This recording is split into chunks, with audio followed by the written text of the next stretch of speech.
ಸ್ನೇಹಿತರೆ, ಮನೆ ಕಟ್ಸೋರು, ಬಾಡಿಗೆ ಮನೆಯಲ್ಲಿ ಇರೋರು, ಬಾಡಿಗೆ ಮನೆಗೆ ಹೋಗೋರು ಎಲ್ಲರೂ ಗಮನಿಸಬೇಕಾದ ರಿಪೋರ್ಟ್ ಇದು. ಬೆಂಗಳೂರಲ್ಲಿ ಒಂದು ಗಂಭೀರ ಸಮಸ್ಯೆಯಾಗಿ ಮನೆ ಓನರ್ ಅನ್ನೇ ಬಂಧಿಸಲಾಗಿದೆ. ಇತ್ತೀಚೆಗೆ ಬಾಡಿಗೆ ಮನೆಯಲ್ಲಿ ಬೆಂಕಿ ಹತ್ಕೊಂಡು 5 ಜನ ಮೃತಪಟ್ಟಿದ್ರು. ಬ್ಲಾಸ್ಟ್ ಎಲ್ಲ ಆಗಿತ್ತು.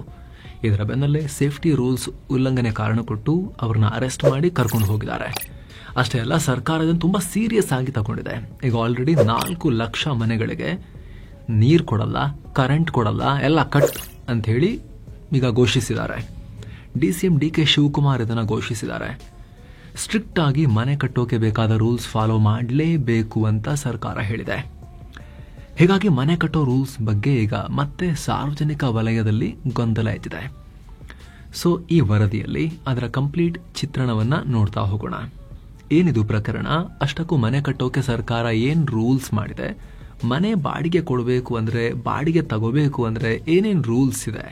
ಈಗ 4 ಲಕ್ಷ ಮನೆಗಳಿಗೆ ಕರೆಂಟ್ ಇಲ್ಲ, ವಿದ್ಯುತ್ ಕೊಡಲ್ಲ, ಸರಿ ಇಲ್ಲ ಮನೆಗಳು ಅಂತ ಹೇಳಿದ್ರೆ ಮುಂದೇನು ಅವುಗಳ ಕತೆ ಎಲ್ಲವನ್ನ ನೋಡ್ತಾ ಹೋಗೋಣ. ಕಡೆ ತನಕ ಮಿಸ್ ಮಾಡಿದೆ ನೋಡಿ. ಏನಿದು ಪ್ರಕರಣ? ಸ್ನೇಹಿತರೆ, ಇತ್ತೀಚೆಗೆ ಬೆಂಗಳೂರಿನ ನಗರತಪೇಟೆ ಅನ್ನೋ ಏರಿಯಾದಲ್ಲಿ ಕಟ್ಟಡಕ್ಕೆ ಬೆಂಕಿ ಹತ್ಕೊಳ್ತು. ಘಟನೆಯಲ್ಲಿ 5 ಜನ ಮೃತಪಟ್ಟಿದ್ರು. ಒಂದೇ ಕುಟುಂಬದ 4 ಬೆಂಕಿಯಲ್ಲಿ ಸುಟ್ಟು ಹೋಗಿದ್ರು. ಮೃತರೆಲ್ಲರೂ ಕೂಡ ರಾಜಸ್ಥಾನ ಮೂಲದವರಾಗಿದ್ರು. ಇಲ್ಲಿ ಬಾಡಿಗೆ ಮನೆಯಲ್ಲಿ ವಾಸ ಮಾಡ್ತಿದ್ರು. ಹಾಗಂತದೇನು ಅಡಿಗೆ ಮಾಡ್ತಿದ್ದಾಗಲೋ ಅಥವಾ ಬಿಸಿಲಿಂದನೋ ಆಗಿರೋದಲ್ಲ. ಎಲ್ಲರೂ ಮಲಗಿದ್ದಾಗ, ನೆಮ್ಮದಿಯ ನಿದ್ದೆಯಲ್ಲಿದ್ದಾಗ ಬೆಳಗಿನ ಜಾವ 2:30 ಸುಮಾರಿಗೆ ಕಟ್ಟಡಕ್ಕೆ ಬೆಂಕಿ ಹತ್ಕೊಂಡು ಉರಿಯೋಕೆ ಶುರು ಆಗ್ಬಿಡ್ತು. ಅಮಾಯಕರ ಪ್ರಾಣ ಹೋಯಿತು. ಮೃತರನ್ನ ಸುರೇಶ್, ಮದನ್, ಸಂಗೀತಾ, ಮಿತೇಶ್ ಮತ್ತು ವಿಹಾನ್ ಅಂತ ಗುರುತಿಸಲಾಗಿದೆ. ಆಗ್ನೇಯ ಅವಘಡ ಉಂಟಾಗಿರೋದು ಸಂದೀಪ್ ಮತ್ತು ಬಾಲಕೃಷ್ಣ ಅನ್ನೋರ ಒಡೆತನದ ಒಟ್ಟು 4 ಫ್ಲೋರ್ಗಳ ಕಟ್ಟಡದಲ್ಲಿ. ನೆಲ ಮಹಡಿ ಸೇರಿ 2 ಮಹಡಿಯಲ್ಲಿ ಗೋಡೌನ್ ಇತ್ತು. ಉಳಿದ ಮಹಡಿಗಳನ್ನ ಬಾಡಿಗೆ ಕೊಡಲಾಗಿತ್ತು. ಮೊದಲಿಗೆ ಗೋಡೌನ್ನಲ್ಲಿ ಕಾಣಿಸ್ಕೊಂಡ ಬೆಂಕಿ ಆಮೇಲೆ ಮೇಲಿನ ಮಹಡಿಗಳಿಗೂ ಹರಡ್ತಾ ಹೋಗಿ ಅನಾಹುತ ಆಗಿದೆ. ಹೊಗೆ ಆವರಿಸುವುದನ್ನು ನೋಡಿ ತಪ್ಪಿಸ್ಕೊಂಡಿದ್ದಾರೆ ಕೆಲವರು. ಆದರೆ 5 ಜನರಿಗೆ ಮಾತ್ರ ಬೆಂಕಿಯಿಂದ ತಪ್ಪಿಸ್ಕೊಳ್ಳೋಕೆ ಆಗಲೇ ಇಲ್ಲ. ಇಡೀ ಕುಟುಂಬ ಪ್ರಾಣ ಕಳ್ಕೊಂಡಿದೆ. ಇದೀಗ ಸರ್ಕಾರವನ್ನ ಬಡಿದೆಬ್ಬಿಸಿದೆ. ಕಠಿಣ ಕ್ರಮಕ್ಕೆ ಸರ್ಕಾರ ಮುಂದಾಗಿದೆ. ಘಟನಾ ಸ್ಥಳಕ್ಕೆ CM DCM ಎಲ್ಲ ಭೇಟಿ ಕೊಟ್ಟು ಪರಿಶೀಲಿಸಿದ್ರು. ಈ ವೇಳೆ ನಿಯಮ ಮೀರಿ ಮನೆ ಕಟ್ಟಿಸಿರುವುದು ಕಂಡುಬಂದಿತ್ತು. 30-40 ಜಾಗದಲ್ಲಿ ರೂಲ್ಸ್ ಬ್ರೇಕ್ ಮಾಡಿ 5-6 ಅಂತಸ್ತಿನ ಕಟ್ಟಡವನ್ನು ಕಟ್ಟಲಾಗಿದೆ.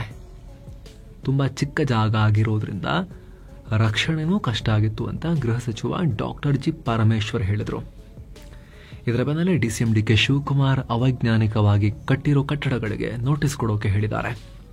ಅಲ್ಲದೆ ಬೆಂಗಳೂರಲ್ಲಿ 70% ಕಟ್ಟಡ ನಿರ್ಮಾಣ ಅಕ್ರಮ ಆಗಿದೆ. ಹೊಸ BDA ಲೇಔಟ್ಗಳಲ್ಲಿ ಸಾಮರ್ಥ್ಯಕ್ಕಿಂತ ಹೆಚ್ಚು ಮಹಡಿ ನಿರ್ಮಾಣ ಮಾಡ್ತಿದ್ದಾರೆ. ಸುಪ್ರೀಂ ಕೋರ್ಟ್ ಈಗ ಆಲ್ರೆಡಿ ತೀರ್ಪು ಕೂಡ ಕೊಟ್ಟಿದೆ. ವಾಸಯೋಗ್ಯ ಪ್ರಮಾಣ ಪತ್ರವಿಲ್ಲದೆ ನೀರು, ವಿದ್ಯುತ್ ಸಂಪರ್ಕ ಕೊಡಬಾರದು ಅಂತ ಅಡ್ವೈಸ್ ಮಾಡಿದೆ. ಈ ಕಾರಣಕ್ಕೆ 4 ಲಕ್ಷ ಸಂಪರ್ಕಗಳನ್ನು ನಿಲ್ಲಿಸಲಾಗ್ತಾ ಇದೆ. 30-40 ಸೈಟಲ್ಲಿ ಕಟ್ಟಿರೋ 2 ಮಹಡಿ ತನಕದ ಕಟ್ಟಡಗಳಿಗೆ ವಿನಾಯಿತಿ ಅನ್ನೋ ವಿಚಾರವನ್ನ ಕ್ಯಾಬಿನೆಟ್ ಮುಂದೆ ತರ್ತೀವಿ. ಉಳಿದವರಿಗೆ ಯಾರಿಗೂ ವಿನಾಯಿತಿ ಕೊಡಲ್ಲ. ಭವಿಷ್ಯದಲ್ಲಿ ಈ ರೀತಿ ಕಟ್ಟಡ ನಿರ್ಮಾಣಕ್ಕೆ ಯಾವುದೇ ಕಾರಣಕ್ಕೂ ಅನುಮತಿನೂ ಕೊಡಲ್ಲ ಅಂತ ಹೇಳ್ತಿದ್ದಾರೆ. ಈ ಮೂಲಕ ಇನ್ಮೇಲೆ ಮನೆ ಕಟ್ಟೋಕೆ ಪ್ರತಿಯೊಬ್ಬರು ಕೂಡ ಸೇಫ್ಟಿ ರೂಲ್ಸ್ ಫಾಲೋ ಮಾಡಲೇಬೇಕು. ಅದನ್ನು ಸರ್ಕಾರ ಕಂಪಲ್ಸರಿ ಮಾಡ್ತಿದೆ. ಹಾಗಿದ್ರೆ ಮನೆ ಕಟ್ಟೋಕೆ ಏನ್ ರೂಲ್ಸ್ ಇದೆ? ದುಡ್ಡು ನಂದು, ಜಾಗ ನಂದು, ಬಿದ್ರೆ ನನ್ನ ತಲೆ ಮೇಲೆ ಬೀಳುತ್ತೆ, ಸುಟ್ರೆ ನಾನು ಸುಡ್ತೀನಿ, ನನ್ನ ಇಷ್ಟ ಅಂತ ಹೇಳಕ್ಕಾಗಲ್ಲ. ಅದಕ್ಕೆ ಕಾನೂನಲ್ಲಿ ಅವಕಾಶ ಇಲ್ಲ. ನಿಯಮಗಳನ್ನು ಸರ್ಕಾರ ತಂದಿದೆ. ಮೊದಲನೇದಾಗಿ ನಿಮ್ಮ ಬಳಿ ಇರೋ ಜಾಗದ ಹಕ್ಕು ಪತ್ರ ಅಂದರೆ ಖಾತಾ ಏನು ಬೀನೋ ಅದಿರಬೇಕು. ತೆರಿಗೆ ಮೌಲ್ಯಮಾಪನಕ್ಕೆ ಅಂದರೆ ಟ್ಯಾಕ್ಸ್ ಕ್ಯಾಲ್ಕುಲೇಷನ್ ಮಾಡೋಕೆ ಮತ್ತು ಕಾನೂನು ಮಾನ್ಯತೆಗೆ ಈ ಖಾತಾಗಳು ಅಗತ್ಯ. ಎರಡನೇದಾಗಿ ವಲಯ ಮತ್ತು ಭೂ ಬಳಕೆ ಅಂದರೆ ಒಂದು ವೇಳೆ ಕೃಷಿ ಭೂಮಿಯಲ್ಲಿ ನೀವು ಬಿಲ್ಡಿಂಗ್ ಕಟ್ಟಬೇಕು, ಕಮರ್ಷಿಯಲ್ ಬಿಲ್ಡಿಂಗ್ ಕಟ್ಟಬೇಕು, ಆಫೀಸು, ಅಂಗಡಿ, ಮಳಿಗೆ, ಗೋಡೌನು ಆ ಥರದ್ದೆಲ್ಲ ಮಾಡಬೇಕು, ಶಾಪ್ ಎಲ್ಲ ಅಂತ ಹೇಳಿದ್ರೆ ಭೂಮಿಯನ್ನು ಕನ್ವರ್ಟ್ ಮಾಡಿಕೊಂಡು ಲ್ಯಾಂಡ್ ಕನ್ವರ್ಷನ್ ಸರ್ಟಿಫಿಕೇಟ್ ಪಡಿಬೇಕಾಗತ್ತೆ. ಈ ಸರ್ಟಿಫಿಕೇಟ್ನ ಕರ್ನಾಟಕ ಲ್ಯಾಂಡ್ ರೆವಿನ್ಯೂ ಆಕ್ಟ್ ಅಡಿ DC ಕೊಡ್ತಾರೆ.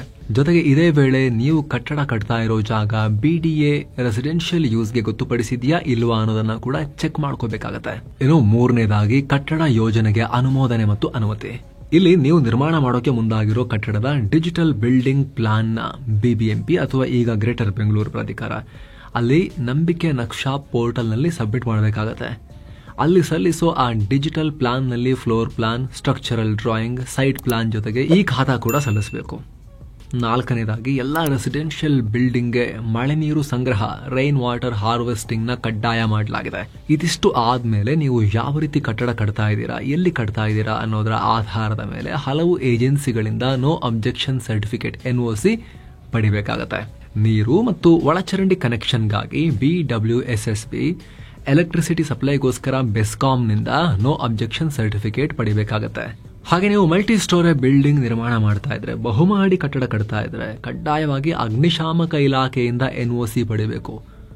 ಇದರ ಜೊತೆಗೆ ಏರ್ಪೋರ್ಟ್ ಇರೋ ಏರಿಯಾದಲ್ಲಾದ್ರೆ ಏರ್ಪೋರ್ಟ್ಸ್ ಅಥಾರಿಟಿ ಆಫ್ ಇಂಡಿಯಾದಿಂದ, ಟೌನ್ ಪ್ಲಾನಿಂಗ್ ಡಿಪಾರ್ಟ್ಮೆಂಟ್ ಅಥವಾ BDA ನಿಂದ NOC ಕೂಡ ಪಡ್ಕೋಬೇಕಾಗತ್ತೆ. ಏನೋ ನಿಮಗೆ ಗೊತ್ತಿರೋ ಹಾಗೆ ಬೆಂಗಳೂರಲ್ಲಿ ಕಟ್ಟಡಗಳ ನಿರ್ಮಾಣಕ್ಕೋಸ್ಕರ ರಿವೈಸ್ಡ್ ಮಾಸ್ಟರ್ ಪ್ಲಾನ್ RMP ಜಾರಿ ಮಾಡಲಾಗಿದೆ.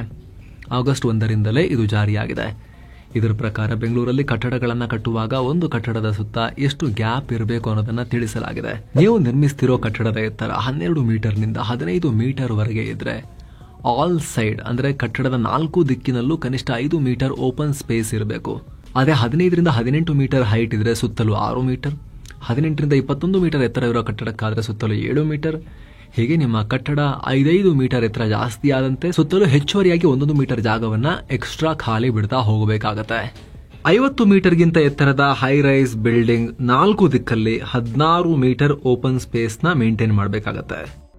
ಈ ರೀತಿ ಬಿಲ್ಡಿಂಗ್ ಗಳ ಮಧ್ಯೆ ಸ್ಪೇಸ್ ಇದ್ರೆ ಬೆಳಕು ಗಾಳಿ ಚೆನ್ನಾಗಿ ರೀಚ್ ಆಗತ್ತೆ. ಅಲ್ಲದೆ ಏನಾದರೂ ಅವಘಡ ಉಂಟಾದ್ರೆ ಬೇಗನೆ ಎಮರ್ಜೆನ್ಸಿ ಆಕ್ಸೆಸ್ ಮಾಡೋಕೆ, ರಕ್ಷಣಾ ಕಾರ್ಯವನ್ನ ಕ್ವಿಕ್ ಆಗಿ ಮಾಡೋಕ್ಕೂ ಸಾಧ್ಯ ಆಗತ್ತೆ. ಜೊತೆಗೆ ಒಂದು ಕಟ್ಟಡದಲ್ಲಿ ಹತ್ತಿರೋ ಬೆಂಕಿ ಇನ್ನೊಂದು ಕಡೆಗೆ ಹರಡದಂತೆ ಸ್ವಲ್ಪ ಸ್ಪೇಸ್ ಗ್ಯಾಪ್ ಇರುತ್ತೆ. ನೋಡಿದಿರಲ್ಲ ಬೆಂಗಳೂರಲ್ಲಿ 30-40 ಸೈಟ್ಗಳಲ್ಲಿ ಹೆಂಗ್ ಮನೆ ಕಟ್ತಿದ್ದಾರೆ ಅಂತ ಹೇಳಿ. ದೊಡ್ಡದ ಖುಷಿಯಿಂದ ಕಟ್ಬಿಡ್ತಾನೊಬ್ಬ, ಫುಲ್ ಖುಷಿಯಿಂದ. ಕಟ್ಟದೆ ಹೋಯ್ತು, ಬಿಲ್ಡಿಂಗ್ ಹೋಯ್ತು, ಹೋಯ್ತು 3 ಮಹಡಿ 4 ಮಹಡಿ ಹೋಯ್ತು. ಈ ಕಡೆ ಚೆನ್ನಾಗಿ ಗಾಳಿ ಬೆಳಕಿದೆ, ಈ ಕಡೆ ಮುಖ ಮಾಡಿ ಕಟ್ಟೋಣ, ಇಲ್ಲಿ ಬಾಲ್ಕನಿ ಮಾಡೋಣ ಅಂತ ಹೇಳಿ ಎಲ್ಲ ಪ್ಲಾನ್ ಮಾಡಿ ಕಟ್ಟಿರ್ತಾರೆ.